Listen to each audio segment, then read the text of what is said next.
అంటే శత్రు భయంకరుడు, ఆశ్రిత భయనాశకుడు ఆయన భగవానుడికి నమస్కరిస్తూ అనుర్బృహత్కృశస్థూలో గుణభృన్ నిర్గుణో మహాన్ అధృత స్వధృత స్వాస్య ప్రాగ్వంశో వంశవర్ధన.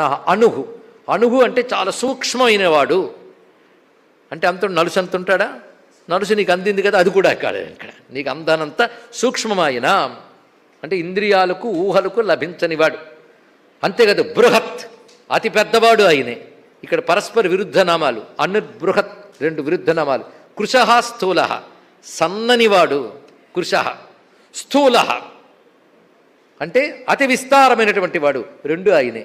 సన్ననివాడు ఆయనే. సన్ననివాడు అంటే బిసతంతు తనీయసి, తామరతూడులోని దారంలా ఎంత ఉంటుంది అది, అది ఇంత శరీరంలో వెన్నుపూసలు చిదేకర స్వరూపిణిగా ఉంటుంది ఈశ్వర శక్తి, అతి సూక్ష్మం.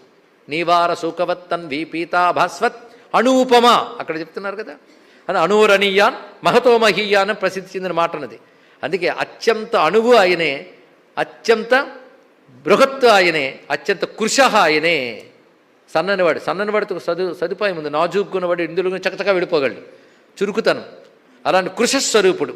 అంటే కృషిమా లఘిమా చాయత్ అని ప్రకారంగా, లఘిమ అంటే తేలిక, తేలికపాటితనం కూడా ఇదే. బరువైన వాడు స్థూల, రెండు ఆయనే.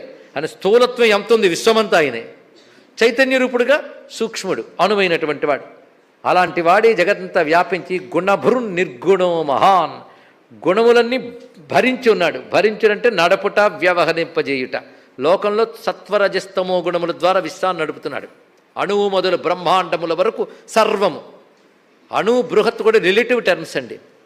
ఇది చిన్నది, ఇది పెద్దది అనేది దేనివల్ల నిర్ణయించగలవు చెప్పు.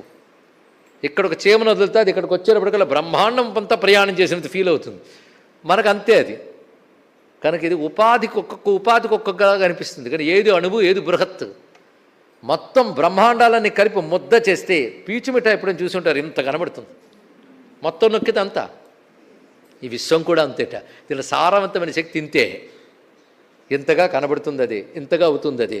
ఇక్కడికి చుక్కలా కనబడే నక్షత్రం అక్కడెంత, దేని బట్టి నిర్ణయిస్తావు? అణువ బృహత్, అది అవి రిలేటివ్ టర్మ్స్.